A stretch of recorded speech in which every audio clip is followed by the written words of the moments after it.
जय सीताराम। भगवत प्रेमी मोर प्रिय श्रोताबंधु मान आज प्रसंग में पुणी थे स्वागत जनावि।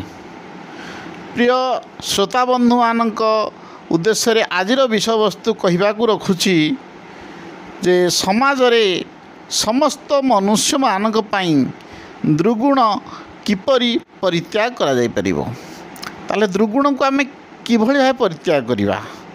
देखंतु श्रोताबंधु माने समस्त प्राणी को हित उद्देश्य रे जेते कार्य सब कर्मयोगी माने करूछंती सेते बेले कौन होउजी ना दुर्गुण त्याग करिबा जेतिकी से मानक पे आवश्यक भल कार्य करिबा सेते आवश्यक नुहे। कहीं ना भल कार्य कले केवल समाजर हित साधन हुए किंतु दुर्गुण रहित हेले समग्र विश्वर हित हुए। यार कारण है कौन ना भल कार्य करिबारे सीमित क्रिया और पदार्थर प्राधान्य रही थाए किंतु दुर्गुण रहित हो गले अर्थात मनुष्य हृदय भितर कौन सी दुर्गुणर स्थान जदि नथिबो सेति बेले कौन हुए ना सेही व्यक्तिर प्राधान्य बहुत बढ़ी जाए थाए। तेणु तार हृदयर असीम भावर प्राधान्य सेते बेले रही थाए। जदि हृदय भितर दुर्गुण नाश होई नाही अथच आमे खाली भल कार्य करिबार लागिछे तेबे अभिमान जात हेबो। एटा स्वाभाविक कथा। अहंकार जात हेबो जहाँकि आसुरी संपत्तिर मूल कारण होइकी रहिबो।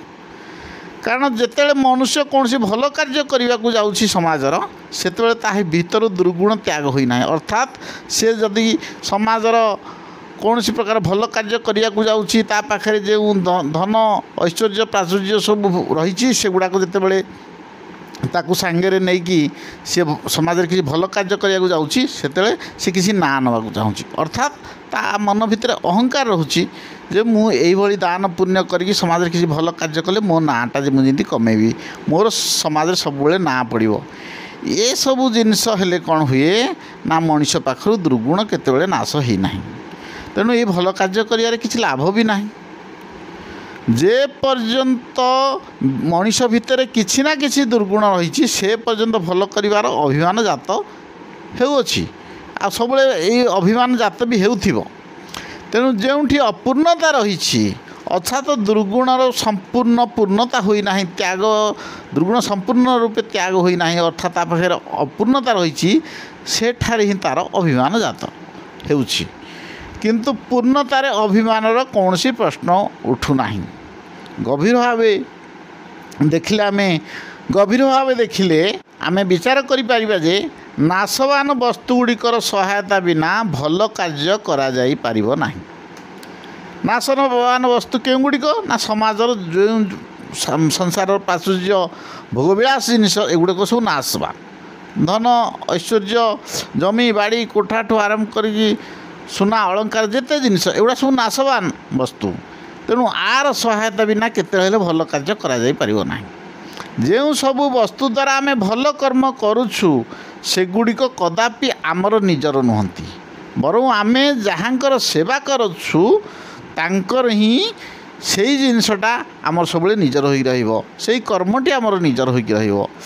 तथापि भल पणियार जदि अभिमान हेउछि तेबे ताहा नाशवानर संग जो पर्यंत मनीष पाखे अहंकार सृष्टि होतिबो सी नाशवान वस्तुर संग करिकी रहउछि।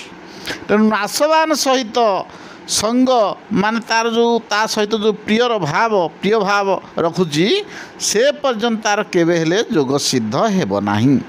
मु भल कार्य कली यही जो अभिमान दुर्गुण ठार भी अधिक भयंकर।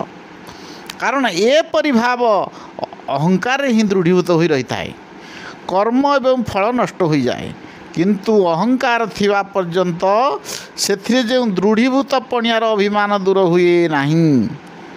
द्वितीय कथा है दुर्गुण को तो आम दुर्गुण रूपे जानुछु किंतु भल कार्यर अभिमान को दुर्गुण बोली जानीपारू नाहु। तेणु भल पणियार अभिमान त्याग करवा आम मान अतीव दुष्कर हो पड़ुछि। देखंतु श्रोताबंधु माने एक लुहार हाथ कड़ी को आम नवा गोटे लुहार हाथ कड़ी को आम त्याग केबे भी करि परिबा किंतु गोटे सुनार हाथ कड़ी को आमे त्याग करिपरिबा केबे करिपरिबा नाही काहेकि ना ताहा आमको अलंकार भली देखा जाउछि। सेथिपाई दुर्गुण रहित होई भल कार्य करिबा आम मानक पई निहाती जरूरी सबुବେଳେ आवश्यक अटे। वास्तव पक्ष देखिले दुर्गुण सर्वदा त्याग हो जिबा परे समस्त विश्वर मंगल आपे आपे हेबाकू लागिबो। जदि समाज रे व्यक्ति मानक पाखरे दुर्गुण केतेले त्याग होई नाही विश्वर मंगल जेते कले मध्य सेगुडा को मूल्यहीन हो जाए। देखंतु जड़े दुर्गुण शून्य महापुरुष जदि हिमालयर निर्जन गुंफारे बसी थांती तथापि तांको द्वारा समग्र विश्वर अतीव मंगल साधित हो निश्चित कथा यहाँ। तेणु यही आज प्रसंग आमको कौन शिक्षा मिलला ना आमे समस्ते प्रथमे आम हृदय भितर जेते प्रकार दुर्गुण रही से दुर्गुण गुड़िक त्याग करने दरकार। तेणु दुर्गुण त्याग हो गले कौन हम ना आम पाखे अहंकार सब नष्ट हो। तेणु आज प्रसंग को आम ये रखुचु पुणी आम आसबू आपण मान पाखक आगामी प्रसंग रे। जय सीताराम।